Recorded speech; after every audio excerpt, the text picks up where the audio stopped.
But, for them, I think at this point they kind of know, hey, JJ is going to be the guy down the Yeah. road. But anything you can do to kind of keep him developing on schedule, you don't have to force the issue, is going to be good for him long term and therefore the team. So you're basically But saying it's keep tricky Darnold though. as a security blanket a little As a bit. bridge. I think bridge Yeah. is ideal, but the problem is somebody's gonna want him to start. Like somebody's gonna pay him. Thanks to BetMGM and all you football fans, I want you to picture something. You bet your favorite player's first touchdown score, but he throws a block to send a teammate into the end zone. And you lose your bet, right? Wrong! With BetMGM's second chance promotion, you'll get your stake back if your first TD scores second. Bet on any pro football player to score the first TD of the game. If you're right, you win. If your player scores second, you get your stake back in cash. Keep that in mind next time you throw in a first TD score. Bet with BetMGM. Happy hunting.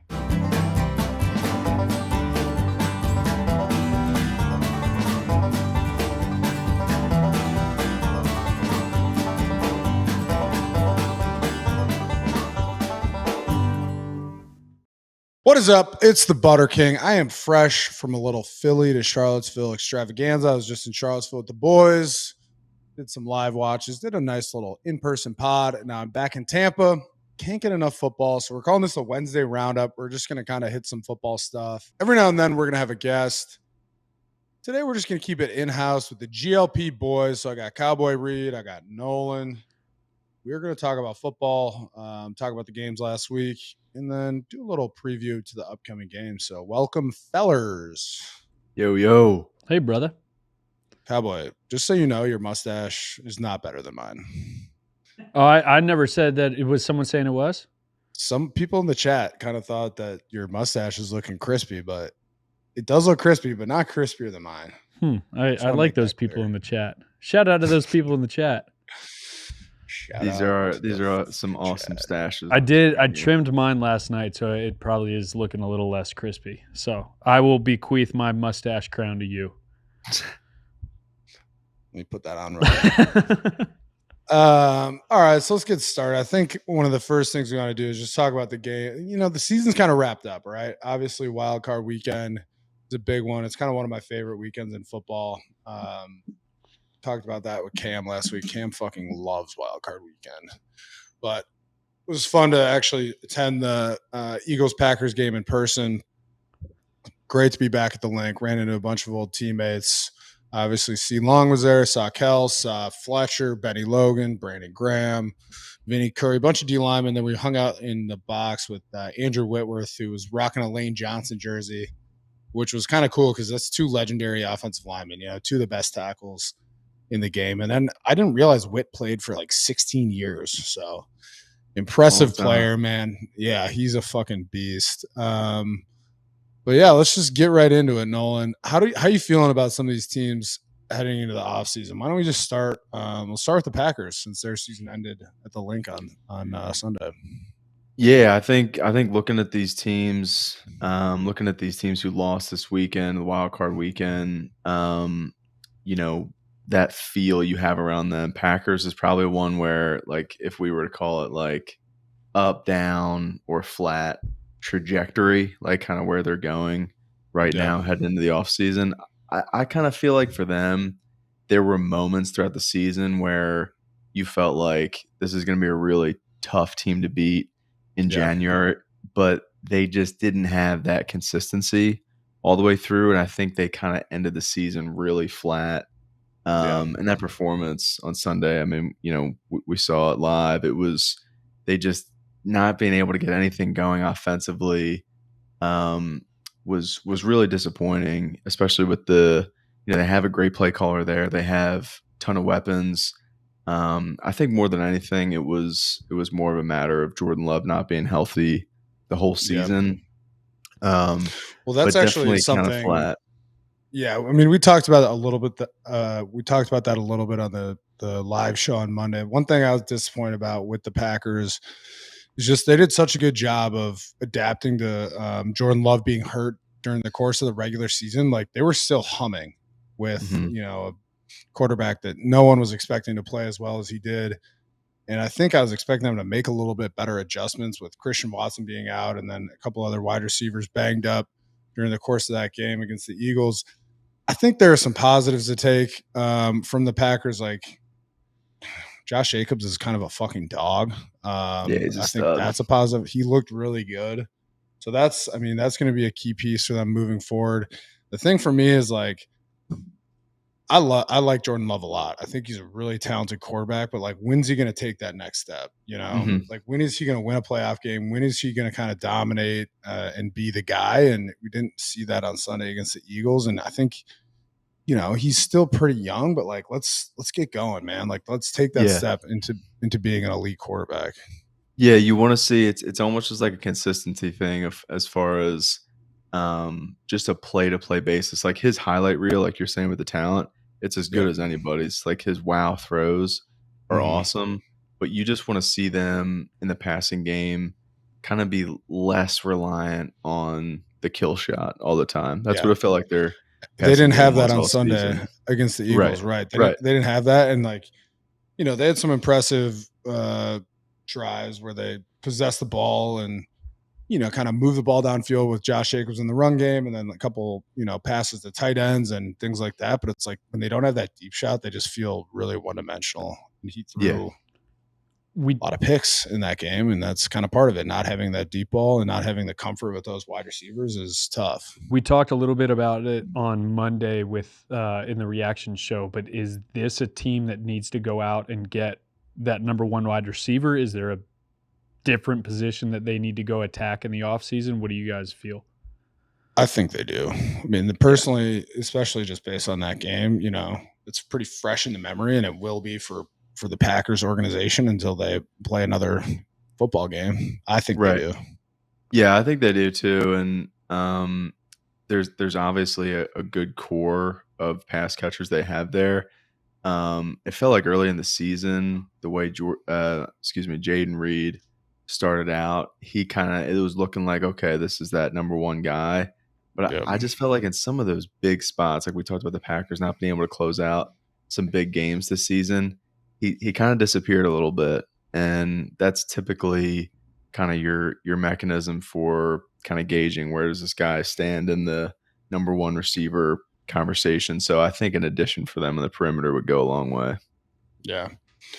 I mean, whether through the draft or through free agency, we'll see. There are some exciting free agent wide receivers, chiefly T. Higgins. And then, you know, we talked about Tyreek and how he feels like he's going to be parting ways with Miami. I think that kind of remains to be seen. Like Rosenhaus, his agent, kind of put that fire out a little bit. Who knows what's going to happen there, but it sounds like he wants out. He might be available. So we'll see. All right, let's talk about a couple of these other teams. I mentioned on Monday the way that I feel about Jordan Love. Like, I think he's really good. Just want to see him take that step, and basically disappointed with his performance in the wild card weekend. That's pretty much exactly how I feel about Justin Herbert. Listen, I love that guy. I think he's really good. I think his arm talent is great. Similar to Jordan Love, like I don't feel like he has a number one guy. Like I think Ladd McConkey, really good. He had like 200 yards in the wild card game versus the Texans, but it felt like he was the only pass catching option. Like I feel like he had like 10 receptions or something like that, and then the next guy had like 2. And I'd have to look that up, but I kind of remember seeing something like that. But I feel good about the Chargers and their development under a new head coach as a whole. Like, hey, it's exciting. Like, let's get Harbaugh in here, but I just want a little more out of Justin Herbert. I don't think like 2 of those picks were tipped. Like the one to McConkey was high. You know, like maybe it should have been a house call. And then Will Dissly dropped the other one. Dissly had a tough day. Yeah, he had a couple drops, and one of them turned into a pick. But I think, you know, we talked about like up, down, flat. I actually think that the Chargers, like, I feel positive about their season as a whole. Just like new head coach, a lot of changes. It didn't feel like they were able to run the ball the way that they wanted towards the end of the season, especially in the wildcard game. Like with Greg Roman's offense, you really need to be able to move the ball, protect the ball. And when you get down to teams and you throw interceptions, like it just kind of ruins the structure of your offensive kind of philosophy. And if you look at the beginning of the season, 8.5 wins was their preseason win total. They surpassed that by 2.5, 11. and it's Yep. like you said, Beau, a new coach and a Coach. wide receiver room that had been stripped of, its top returning receivers. Obviously, you hit on the rookie, but at the beginning of the season, you didn't know that. And so, akin to the Packers, this is a team that is going to go attack the wide receiver market.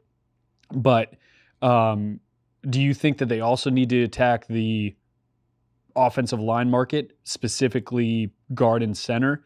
You have I was just going to say, I get the feeling that they want to build this team from the line of scrimmage back. I mean, based on the way that Harbaugh drafted and I'm trying to you have two pieces of granite on the end. Two Joe stones and Slater. Yep, exactly. But if you look at all the pressures and all the numbers, a lot of that came from the middle. Yeah. And I think, there are some good. I'd have to brush up on the free agent, kind of the free agent class for 2025. But I know like Trey Smith is if they could steal him away from their AFC West opponent, like that'd be a good one. I think there's a couple good interior O linemen that are going to be free agents.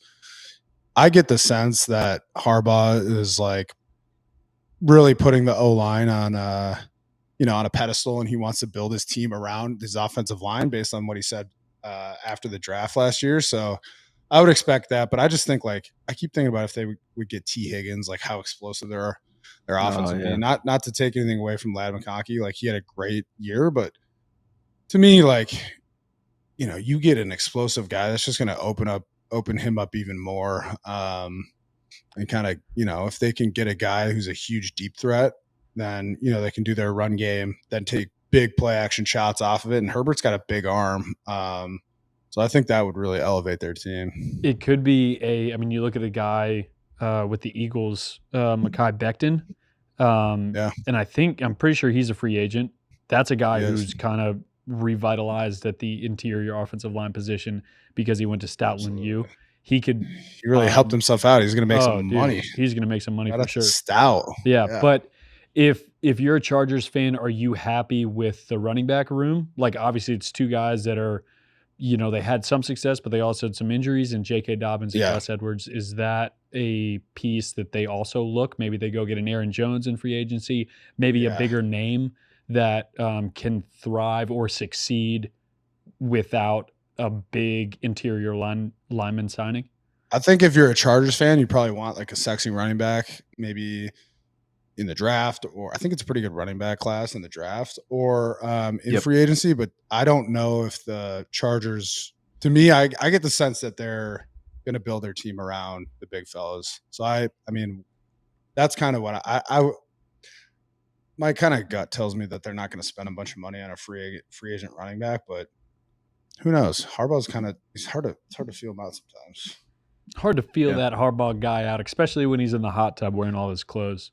No, yeah. Well, I know Khalil Mack too. I want to talk about that. I know his future is somewhat uncertain. I just want to say he's been balling this year. Like he was in my draft class, 2014. Like he's been doing it for 10 or 11 years now. He had 2 sacks in that wild card game. The defense for the Chargers is nice. Yeah, they similar to the offense, honestly, kind of performed above expectation too, especially with the first year, at least in the league, coordinator Jesse Minter coming in from Michigan. That group was really solid throughout the whole season. They've got great pieces. Hopefully, they're able to retain Khalil Mack. It sounds like he's considering retirement. So we'll kind of see what happens there. But like Dion Henley was awesome. A linebacker, Derwin James, is one of the best in the game. So I think it's a team that but more than anything, you guys kind of nailed it. I think that the personnel offensively kind of capped them a little bit. What be it on the interior of the offensive line, and then also on the perimeter too. So I think whether you see it more offensive line or the skill positions, they'll probably invest a little bit both. And hopefully you kind of give Herbert some more to work with going into 25. Yeah, real quick, an interior offensive lineman I'd love to see the Chargers go get is a guy I played football with in college, Kevin Zeitler. He's playing for the Lions right now. This is a dude who fucking loves football. He is like kind of a meathead, the strength coach for the Chargers, dude by the name of Ben Herbert. I had him in college. Zeitler had him in college. This is a guy I feel like Harbaugh would love. Like Zeit is just pure football. Like I don't know that he does anything about football. There's a really funny viral video, maybe like a year or two ago, about Zeit was his wife was giving birth in the hospital. Like Zeitler was taking pass set reps. That's right. Like while his wife was in labor. Yeah. I bet you Harbaugh saw that shit and just got a fucking boner, man. Like that's like the kind of guy that they want over there. So I mean that'd be a good fit too. We'll see though. I think overall though, like I have positive feelings about the Chargers. I kind of like the Chargers, and I want them. You know, I feel like they had a pretty good year, probably exceeded expectations. Obviously, disappointing loss with all those turnovers against the Texans, but still kind of exceeded expectations. What other teams we got, Nolan? Who else you want to discuss? I mean, thinking about another team on an upward trajectory, I'd like to kick it over to Cowboy to talk about his Bronx. Exactly. Obviously, a tough wild card loss, but that's a squad moving in the right direction. Broncos country, let's fly. That's for sure. I mean, you talk about another team that, their win total was 5.5 at the beginning of the season, and we're sitting at 10 wins. I mean, that's a hugely successful. And on top of that, the NFL ranked them as one of the worst rosters, top to bottom. Mm-hmm. We had Bo Nix thrown to guys that nobody knew who they were. A couple rookies, Lil Jordan, my man, Lil Jordan, and the tight end room. You talk about Tyler Warren in the NFL draft. You watch some of those Penn State games and him popping around. That is a Sean Payton player. Dude can throw the ball, run with the ball, block. I mean, top to bottom, he's a Sean Payton guy. If he doesn't get picked by the Broncos, I would be severely disappointed. But we need, like we were talking about with the Chargers, a name in the running back room. We did it by committee. Javonte Williams, he played well. He played okay. Jaleel McLaughlin, I really like him outside the tackles. If you look at his numbers, he's at the top of the league, busting outside and getting outside the tackles for big gains. He was ripping it on the Bengals a couple drives. Like we had a touchdown drive in the second half. He busted off probably 5 runs of 7 yards or more. And then Audric Estime, he had some good run. Tyler Beatty is really good. But we need that guy who can give you 15 carries a game for 4.2, 4.3 yards a carry to take a little stress off Bo Nix. And then we need a damn wide receiver. Our offensive line set, boom. At the top of the list, though, is Miners holding it down, dude. Up front, freaking like a boy from up north, man. The coolest son of a gun. But yeah, Quinn Miners, that whole entire offensive line. I'm so happy we signed Garrett Bowles.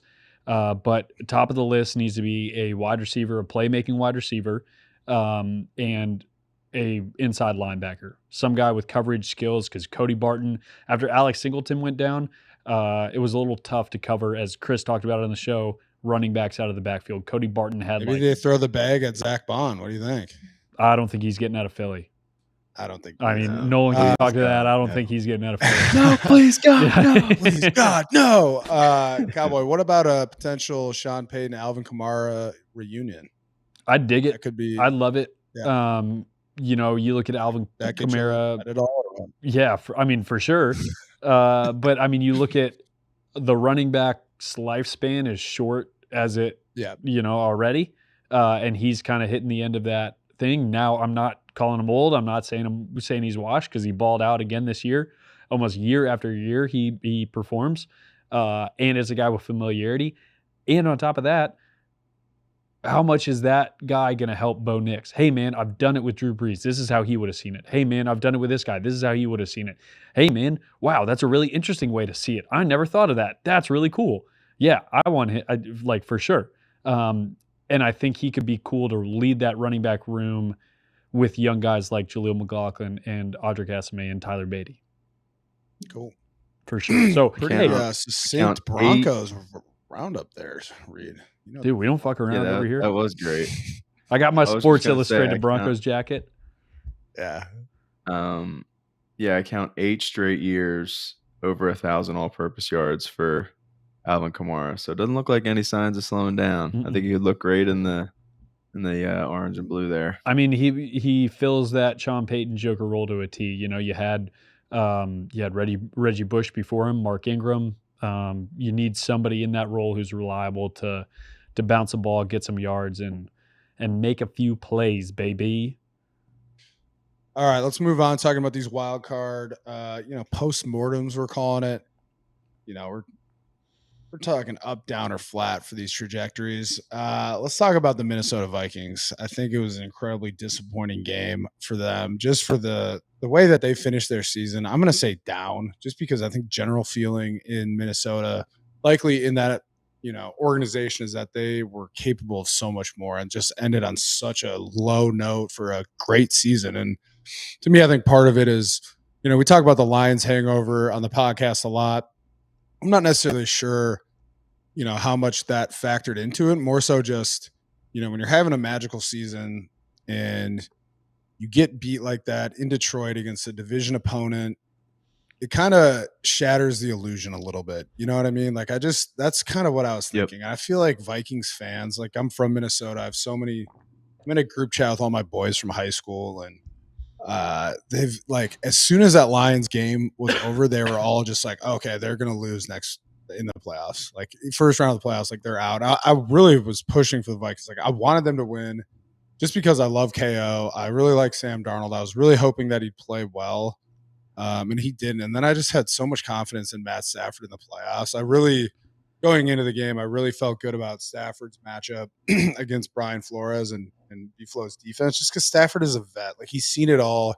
He's not going to be confused pre-snap by these coverages, by the blitzes. He's going to know exactly where to go with the ball. And I think he kind of showed that. But, talking about the Vikings, they have they had a great year. But I think everybody was just expecting so much more, and to end on a low note like that is just such a fucking bummer. So that's kind of why I have them being flat. Biggest areas of improvement for them, there is definitely a little bit of it remains to be seen what they're going to do with their quarterback.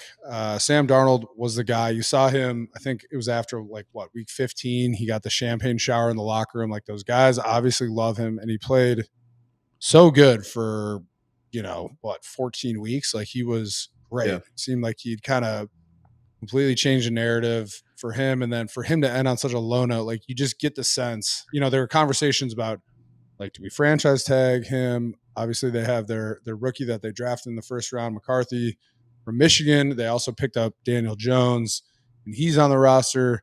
They talked about, what do we do? They have a lot of options at quarterback, and KO is so good at developing quarterbacks, which we saw, for the most part with Darnold. But, like, now the big question is, what do we do going forward? So I kind of want to kick that around. Like, if you guys are the Vikings, what do you do? What do you kind of envision the Vikings doing? Yeah, I think number one, if you can, it makes sense to keep Darnold in-house. A long-term extension probably doesn't make the most sense at this juncture. And I think it's fair to say the franchise tag is even a little steep. What is that, like whatever that would look something? like? Yeah, it would be in the 40s. But, for them, I think at this point they kind of know, hey, JJ is going to be the guy down the road. But anything you can do to kind of keep him developing on schedule, you don't have to force the issue, is going to be good for him long term and therefore the team. So you're basically saying keep tricky, Darnold though, as a security blanket a little as bit. a bridge. I think bridge is ideal, but the problem is somebody's going to want him to start. Like, somebody's going to pay him. He's entering free agency if he doesn't get tagged. You could maybe ask Daniel Jones to be that bridge guy. He obviously chose, like, he had a lot of options. He was getting paid by the Giants, chose to go to Minnesota for a reason. So you got to think that, he feasibly sees that as a place where he could kind of create a future for himself. But I kind of get the sense that someone might pay Darnold. I don't know who it would be. For sure. Somebody's going to pay him. And if, it's like, do you think it's worth him throwing that franchise for the Vikings to throw that franchise tag on and use him as a trade piece in the season? Like, oh, hey, we've got this guy. Somebody's going to need him. It's conceivable that can happen in the offseason. It's like a tag and trade situation, a sign and trade situation. There's a lot of different ways they could do it, but it is probably less likely that he's on the roster heading to 25. But I do think that would be a good thing for them to have. But I mean, Yeah. because you could do that with Daniel Jones too, right? I mean, do you see Yeah. a big difference between those two players? We've seen what Sam can do in that system.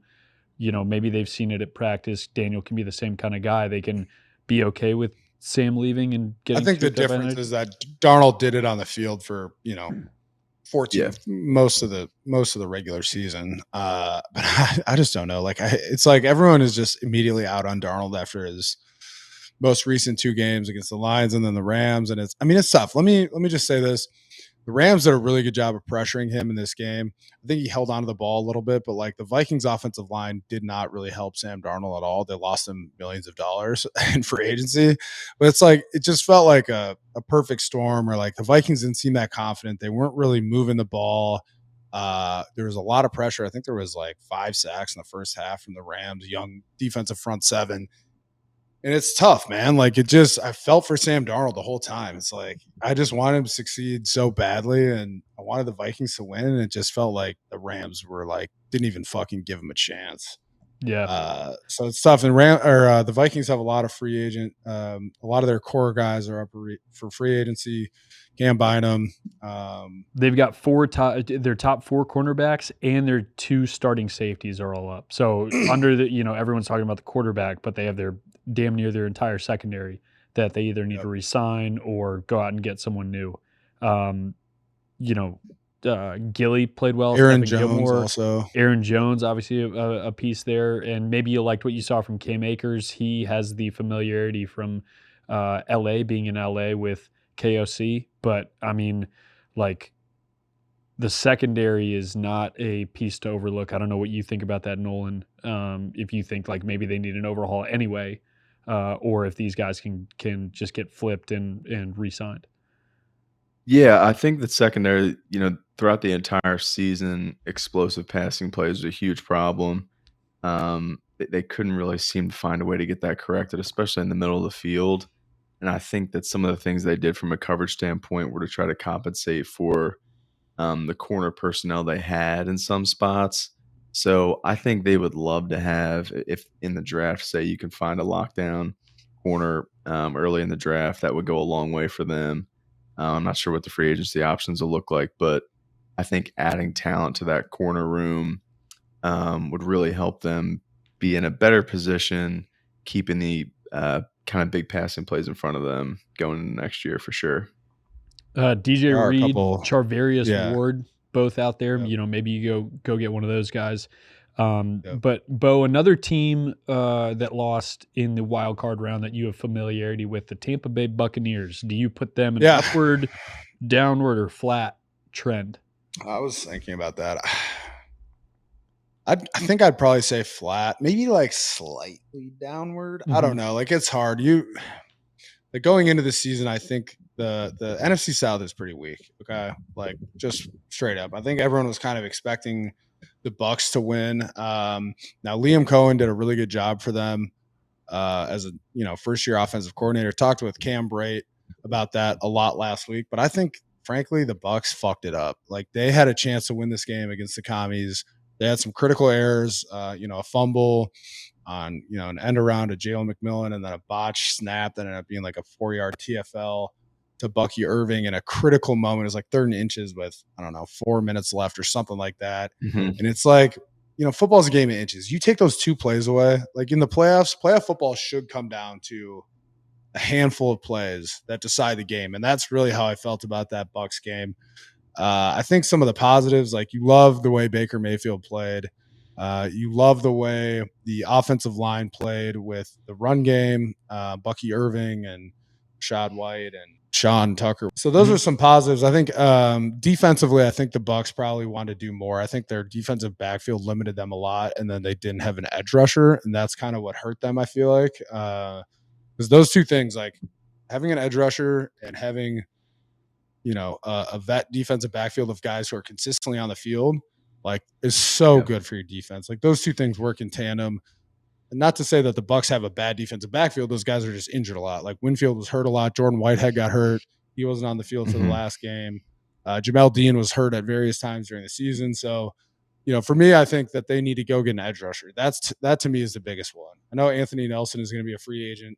I love Nelly. I think he's a really, steady, consistent player. I just, he's just an overall good player. He's not like a one-on-one win every rep edge rusher. So I think if they had an edge rusher, like, they'd be awesome. So I know a lot of people are frustrated with Todd Bowles. I love Todd. I like his defense a lot. I played under him when I was in Tampa. The grass isn't always greener. Okay. That's all I'm going to say. Like, I think you kind of try to build off of what you did offensively, shore up some pieces on defense, and then the Bucs will be in a good spot. I mean, they've won the NFC South. It feels like 5 years in a row or some shit now. Like 4. Let's not look a gift horse in the mouth. Okay. I don't expect the NFC South to be incredibly strong next year either. So a lot of people are kind of calling for Bull's head.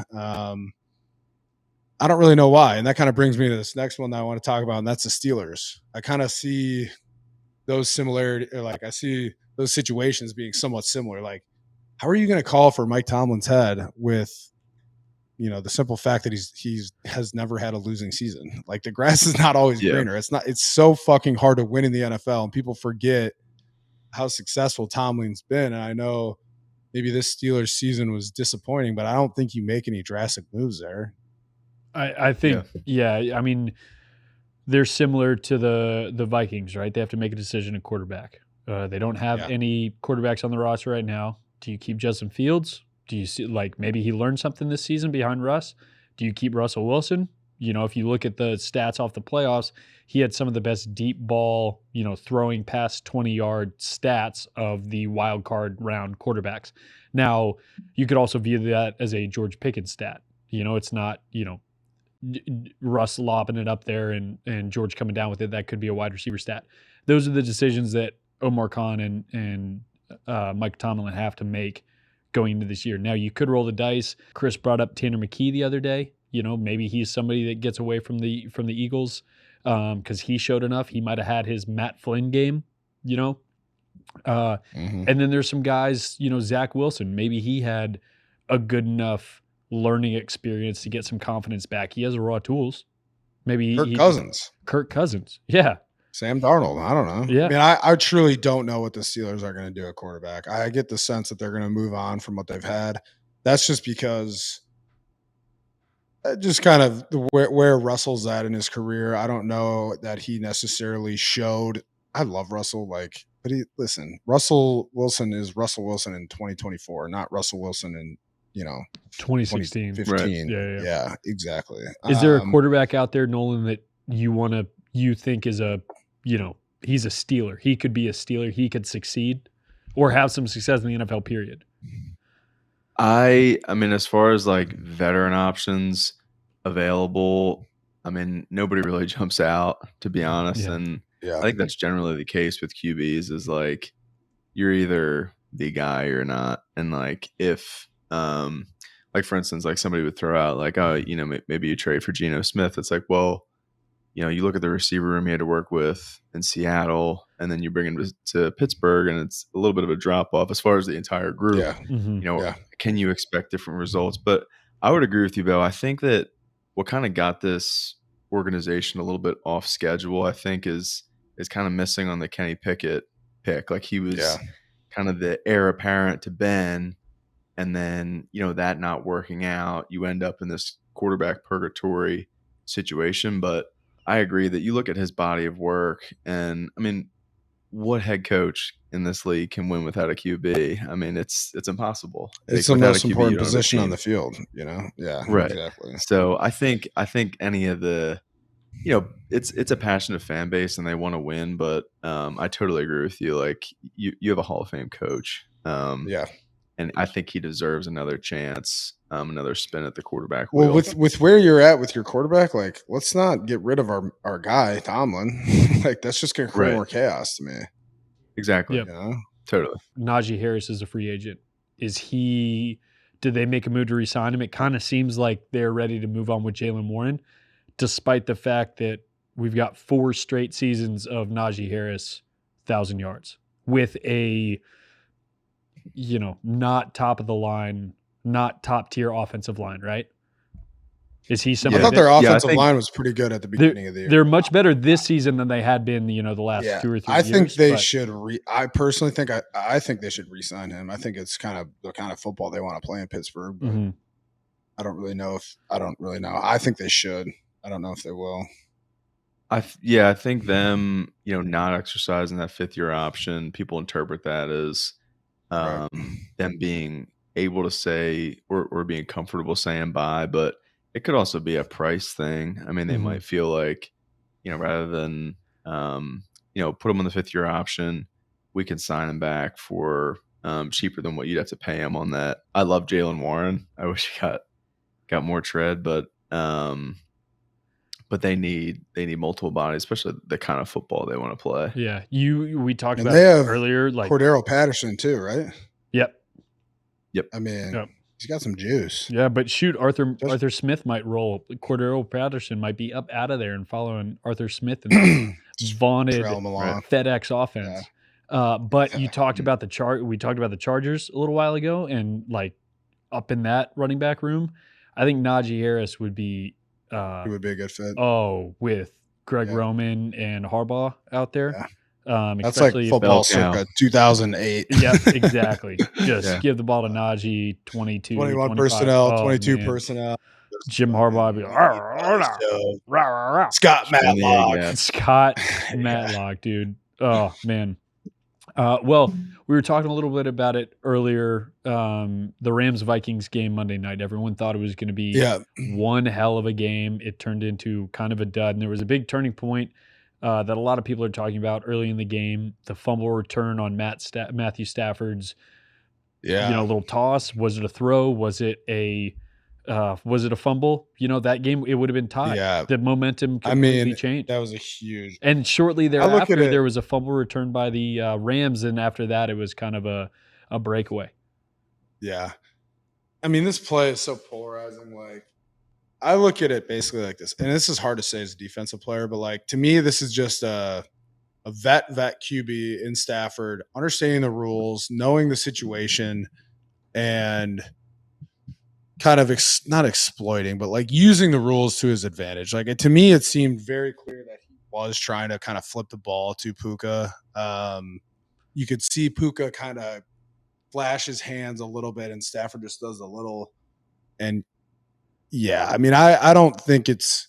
I think it's very controversial now. If you're a Vikings fan, I understand that. Like, it's a huge turning point in the game. But I do think, I really think Stafford was very intentional with that. Like, he knew what the fuck he was doing. Okay. Like, he was trying to, make it seem like he was throwing to Puka without actually really throwing to him and burning the ball.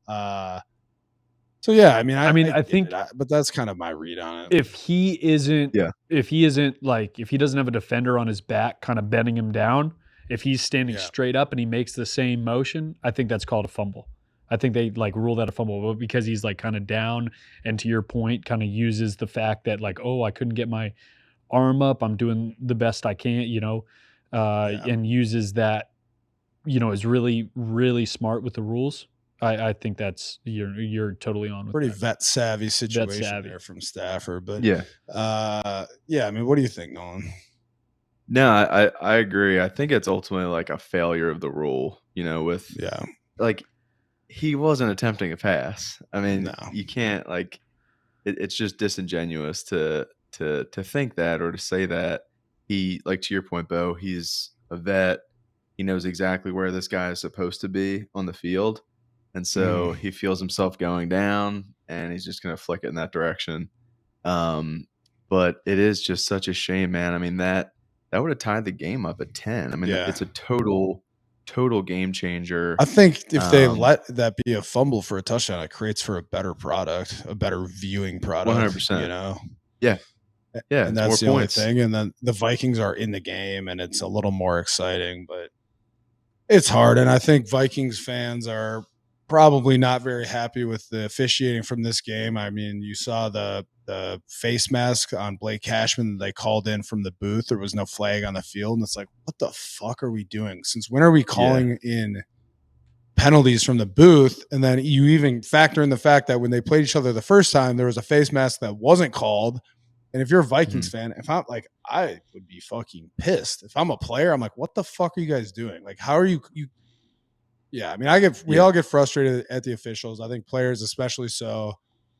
But it's like, you don't throw a flag on the field, there's no flag. It's as simple as that Yep. to me. And so, And especially with like the amount of plays that you see after the fact, like could on be a penalty Twitter on and every single play. exactly. Man. Like the first sack that I can't remember who it was, but he, got his hands up in the I think it was Brian O'Neill's kind of head and neck area, and it's like, where's the Booth illegal use of hands to the face on this? You know, it's like it's frustrating, and I think they've done a decent job of keeping the rhythm of play going while using the booth to correct obvious mistakes like first downs and, things like that. But to me, it just seems there's something inherently wrong about calling in a penalty from the booth. Like, it's just not good for the game. No. Right. So I can see why they'd be frustrated about that. There's another situation I want to talk about, and we talked about this on the live show a little bit. We did a live stream of the Monday night game, and I think we were all pretty shocked. It was like 4th and 2, maybe like a minute and a half left. And we were all expecting KO and the Vikings offense. They were driving down the field, expecting them to maybe try to draw the Rams off sides, or I don't know, take a timeout. Like maybe there's a situation a lot of times where an offense will go out on the field. They know that they're not calling a play, but you just want to see what the defense is. Then you call a timeout, and then you can kind of get into a better position from that. It was right before the half, 4th and 2 at the 50-yard line, clock winding down. Yeah, and they got and it ended up being they ran a play. It was a sack. Yep. Right. Yep. And then turnover, and then the Rams went down and scored, and from there you just felt like the game was over. So felt like a little bit of a mismanagement from KO and the Vikings offense. To me, I think what that kind of spoke of is like, I think what KOC and the Vikings were trying to do is hurry up on the field, preserve the clock, go down and score. So then when they get the ball back after the half, they're in the game. Yep. You know what I mean? They score again like there's a game. Yeah. I think they were really just pushing for that, and they didn't put the offense in the best position. And that was a pretty disappointing sequence for me. I really wanted to see more from the Vikings, like from their offensive line, from their quarterback.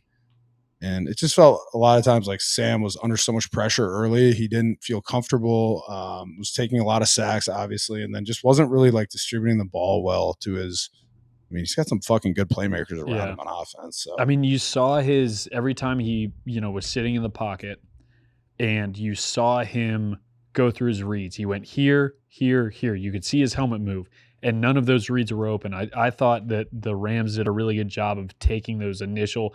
I mean, there were a number of times when they showed the, all 22 view, pretty much, like basically what the quarterback sees, and right away. Justin Jefferson, can't go to him. Jordan Addison can't go to him. Okay, last thing is TJ High, can't go to his sack. Yeah. That's the what.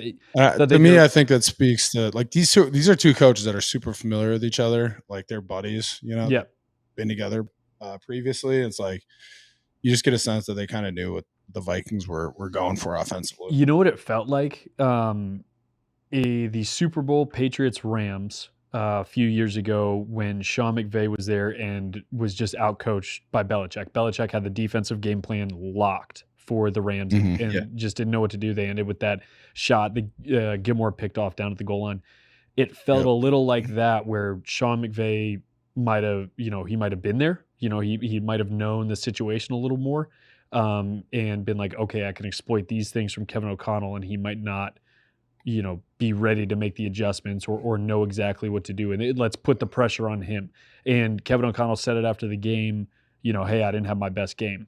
But I bet you that he's going to take every single thing from this game and, put it on his wall, put it on his door, put it in his car, whatever he needs to do to come back next season with whoever under center and use that to, use that as motivation to get back to the playoffs and make a deeper run.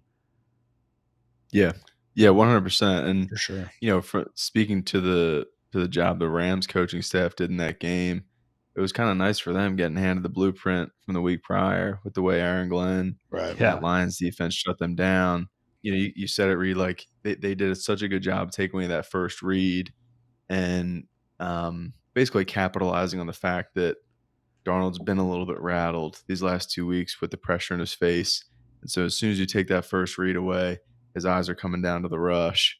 And, you start seeing getting a little antsy in the pocket. And it was a ton of sacks. Like I think you said this earlier, Beau, it was like 6 sacks in the first half. I think that was the most we've seen in however many years. So they've got some things they got to sort out. I think it does. We kind of set it, but it starts on the interior of that O-line. And that rolls into this week's matchup, division round at the Link in Philly. We've got the Eagles hosting the Rams. We've got a, Nolan, Eagles fan. Are you one? Let's go. I'm an Eagles fan too. I'll be honest. Yeah, you're right. Yeah. I was going to say we've got an Eagles fan and a alumni. I mean, I think this is a very different game, between these two teams than the one that they had previously. So Matthew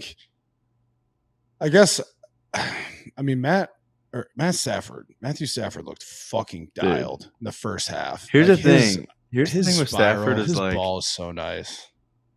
It's like I feel like anytime we see these things on social media of like who are the top 5 QBs in the league, he's never listed. Like nobody ever puts him out there. Then he comes out in these playoff spots, and it's like, of course, yeah, of course, like, of course, he's that guy. He looked so fucking good in the first half. Chris said it the other night. He was like, he's probably the best quarterback. He's my best quarterback in the NFC right now. He's the most reliable. And Chris was proved right. At least in the wild card round. Similarities. Yeah, I think there's some similarities between Vic's defense and what B-Flow likes to run at times, just with the general, like the 3-4 principles and things like that. I think the Birds are going to run the fuck out of the ball. Honestly, if the Rams can stop the run, that'll be really huge. But like we talked about this on the Monday live show, the biggest strength of the Philadelphia Eagles is their offensive line. And the running back.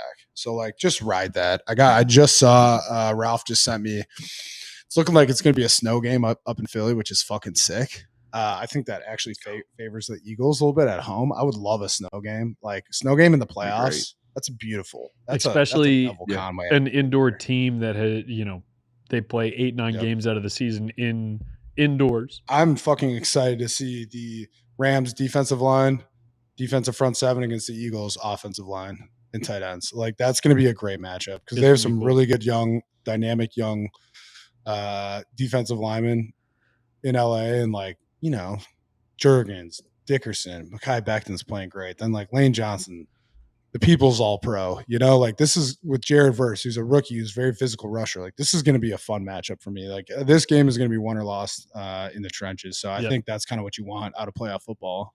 Yep. And 100%. I think in this matchup, you've got, we saw that shot. I think it was Kobe Turner who did like the Superman thing coming around the edge, and he did the Superman. And he wasn't flagged for it.